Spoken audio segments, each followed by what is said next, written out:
A very good evening to all our viewers and welcome to Monday's edition of the Evening Review. My name is Tewan Jabala, your host. Tonight in studio we are joined by Ruprecht von François. He is a great grandson of Curt von François, whose statue stands in front of the City of Windhoek. And as we know by now, on Thursday last week, the Windhoek City Council voted in favor of removing the statue, and Ruprecht here was quoted in the newspapers this morning actually opposing that idea. Uncle, welcome to the show. Thank you for making time. Thank you very much. Yeah, wonderful. Tell me, the Namibian newspaper quotes you saying that Curt von François did a lot for this country. If you can give us a bit of background in that regard. To start with, actually, as my great grandfather came into Southwest Africa, Deutsch Southwest Africa, yeah, it was like that he came with 21 soldiers. Yeah. On the 18th of October 1890 in Walvis Bay. And he was actually born in October, 2nd of October 1852 in Luxembourg. Because Luxembourg was those days a part of Germany. Yeah. That's the reason why they said afterwards that he was actually born in Germany. Yeah, yeah. And since his family was called up to save them to stay alive, they left France and the southern part of France actually, and came to Germany because the Kaiser called them to go into the Prussian troops. And because the von François, so the whole of the Huguenots, were actually they were blessed because you've got good soldiers, you've got good agrarmen, which were making farm everything in the farms. Yeah. And the whole world was actually looking for the Huguenots. That's why they also came to South Africa. And the knowledge of wine is in Franschhoek, for instance, is based on the knowledge of the Huguenots. And after they have taken in Paris in 1870, till the surname was de François. And the Germans, because his father died also in that war, they take them to Germany, to Berlin, and that's where the family von François was staying, as well as in Luxembourg. Yeah. In the interest of time, maybe Uncle, in Windhoek, so on what mission did he come to Windhoek and then or to Namibia rather, and what did he do that you think warrants the kind of recognition that you are demanding? Yes. In Botswana land those days. Yeah. Botswana land was a protectorate of England. Yeah. And I've got also books and papers about that. And he came in the same function from Germany to Southwest Africa those days, so that he was actually equipped as a man who could make the plans for the countries, the infrastructure, to start with the infrastructure, the roads which we've got today and everything.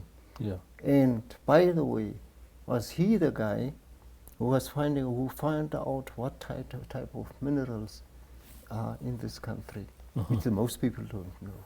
Yeah. And his function was actually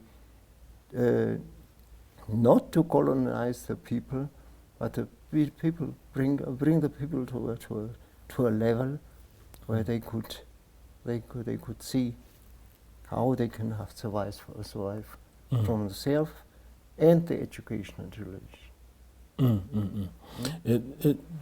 But then, you know, there are people who are saying, for example, that there's a petition going on, picking up signatures by activists who are saying that the founder of Windhoek is actually Jan Jonker, Afrikaner. What is your reaction to that? No ways. Yeah. No ways. Because when Curt von François has not designed and built the altar feast, and the Namas as well as the Damaras was German allies. They fought with the Germans together, shoulder on shoulder, with the German Schutztruppe actually in their uniforms. And when you take the Damara nation and the Nama nation, when you talk about brass bands, you've got it in these two nations because they were trained by the Germans. Horse riding, fighting, all this stuff.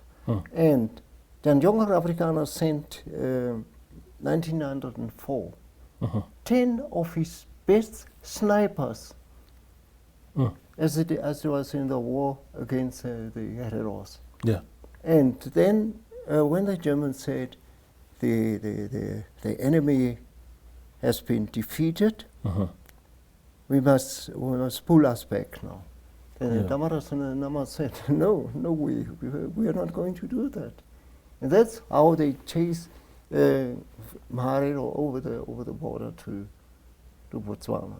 And what I'm talking now is history.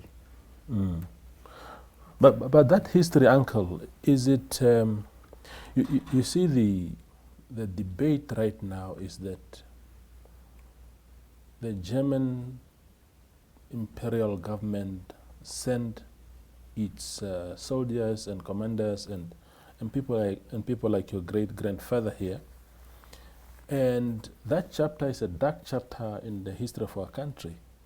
We can't remove one person and say, oh, this particular one was a saint, even if the system itself was brutal.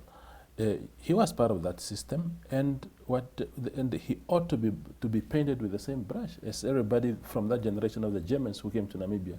How do we say that he was a saint among very evil people? Because he has done the thing on a right way. And that's why he was removed from, because of the Nama people, of the royal people of the Namas, which he didn't kill in that place in the south, Hornkrans. He was actually sent back to home, and then von Trotta and all those bad guys came here to actually, just to give you a very small picture, how bitter was it for my great-grandfather and his mother. Then at that moment, when his mother visited him in Windhoek, his brother was Hugo von François, was killed in Okokorero with a white flag in the hand. They shoot him from the backside on top of a horse. And his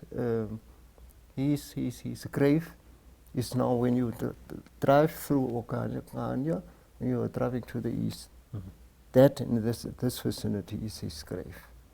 And that was exactly the moment when his mother was here to make experience of things like this.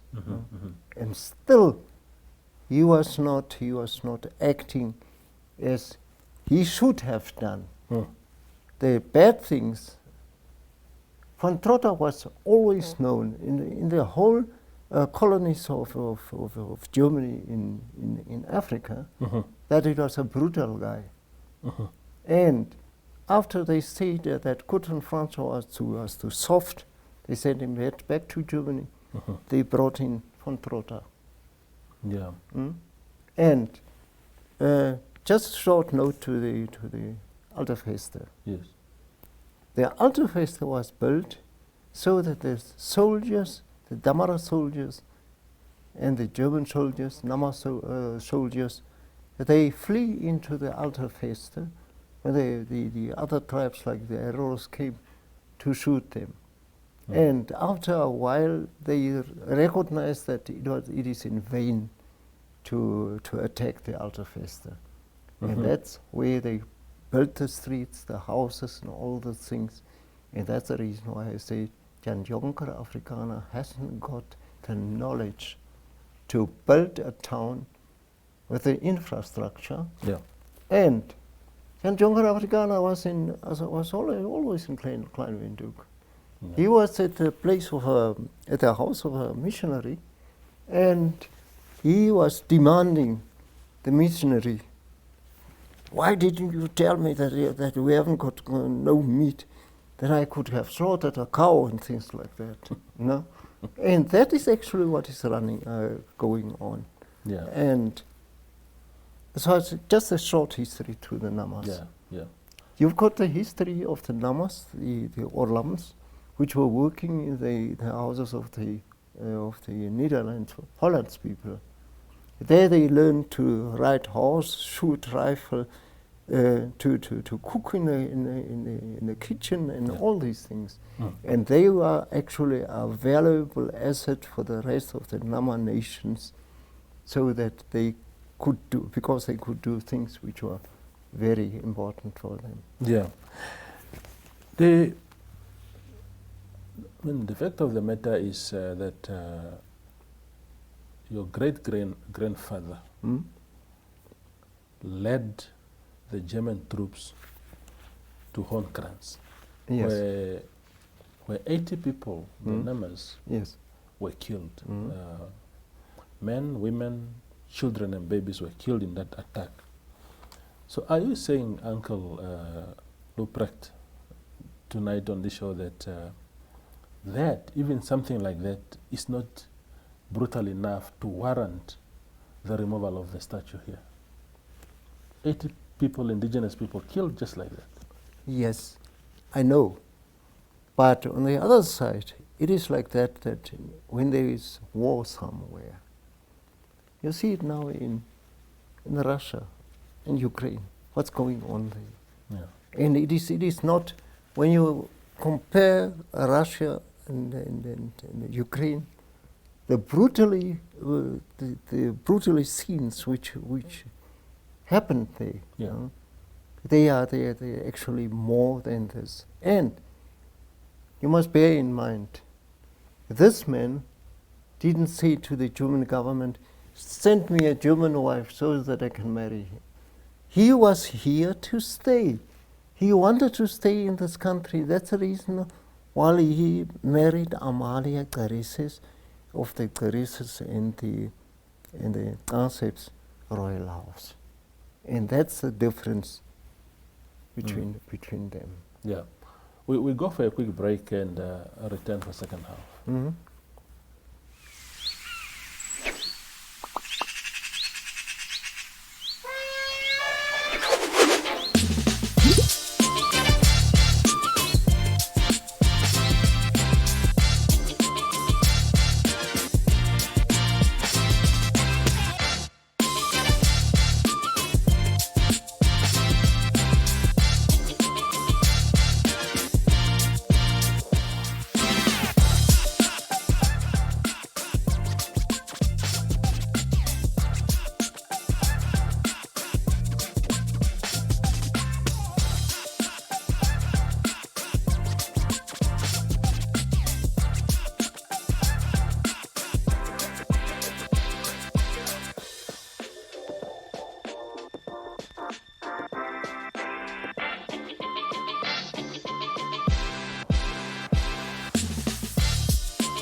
We continue our conversation on the show.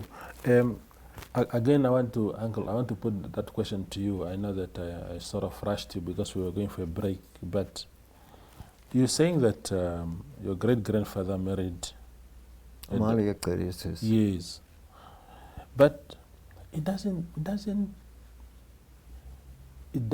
change the fact that he led those troops to kill people there in Honkrans.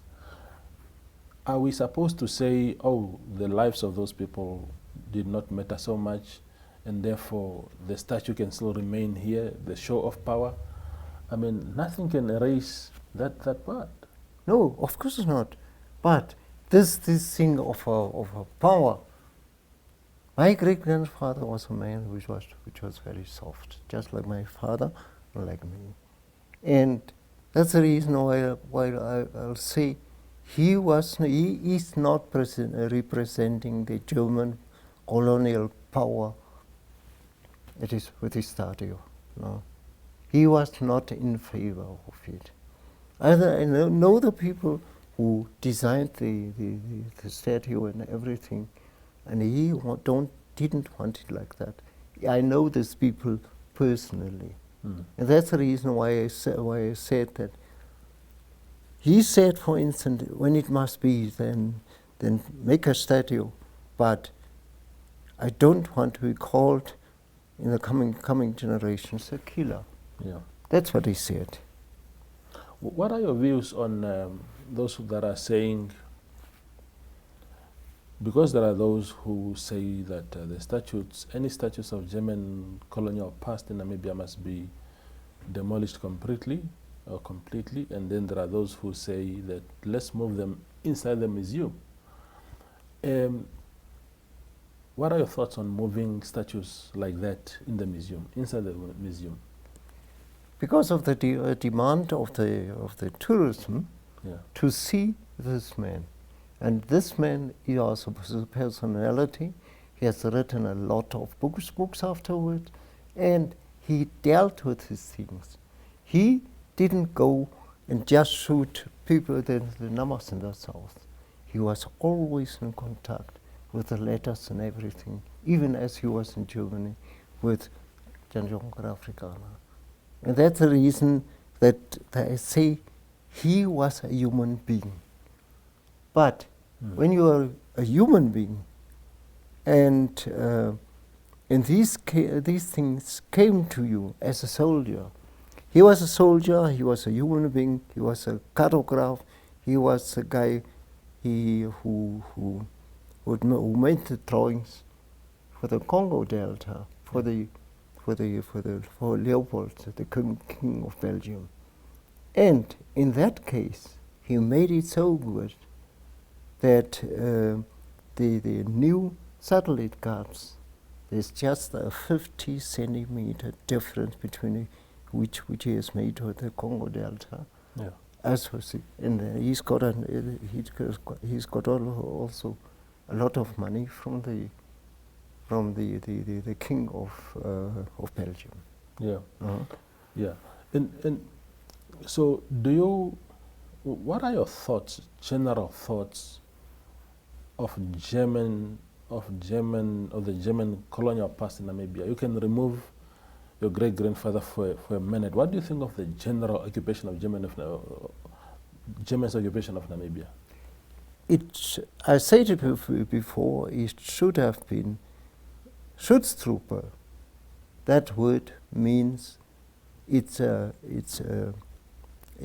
troop which is actually looking after the people and not to kill them and everything. Yeah. And just like in Botswana, I take always this comparison, because what they did in Botswana was actually the same here.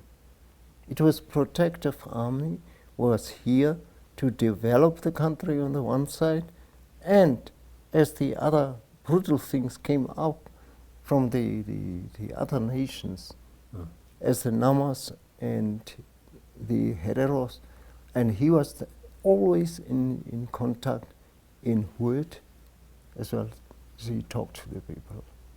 He goes alone to the people and talked to them. And when you would have the possibility to get a copy from this book, which I brought, he don't shoot anybody in Togo. He was 1 year there, and at the end of the year, it came out that the Portuguese people, the Spain people from the people from England, that they've called, they were so brutal in these African countries. And I've got a book, it's thick like this. Yeah. It is Struggle for Africa. The Struggle for Africa. There's a story that we published in the Namibian Sun today,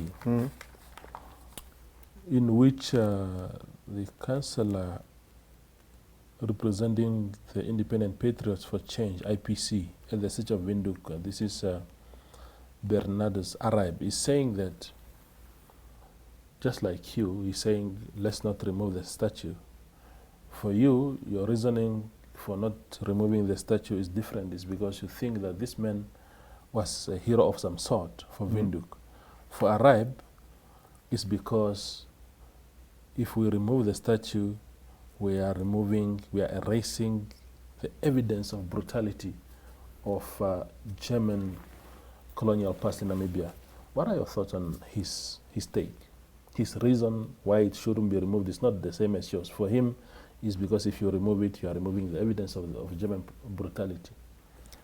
The so-called German brutality came afterwards now, after Curt von François, with von Trotha and these guys, which were already known in Cameroon and all these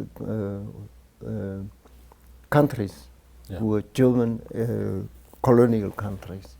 And that's the reason why what I would like to tell, because the brutally on his to put a brutal picture of this person is a big mistake.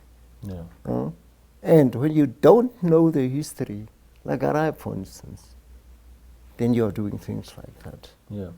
Do you think, Uncle, that is it your conclusion, is it your assertion that the German occupation of Namibia, because you seem to paint a picture that brutalities and everything else, that the rape and the dispossession of black people of their land by Germany only came after your great-grandfather had already gone back to Germany. Are you saying that prior to this period, the Germans were in Namibia for good intentions? Were they not just here really to loot our country? No, they were for good intentions here. And when I say that, then I take the music, for instance. The riding of horses, planting, what do you call it, do things in the agriculture, the doctors, the schools, and everything was actually not bad. No?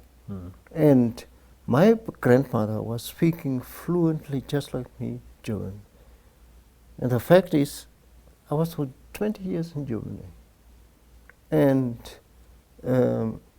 I haven't experienced apartheid thing like in Namibia before I go to Germany, in Germany. In Germany, it is actually like this, that what you are bringing, your brain power, is more important. And at that moment when you speak the language like the Germans, they don't see you like an African also. And after experiencing this, I can only say, when a few individuals are cruel, it doesn't mean the whole nation is cruel. I hear you. Yeah, no. Uncle, I wish we had more time to discuss this, but I think you have given us a picture. This is the end of the show for tonight, but thank you for coming today. Yes, thank you. Thank you, danke. Thank you for the opportunity so that I can clarify a few things. Yes, wonderful. And you can do anything. But you can't give me back the black color. Yeah, no, that's fine. That's fine. That was tonight's show with Uncle von François. Thank you for watching and good night. you.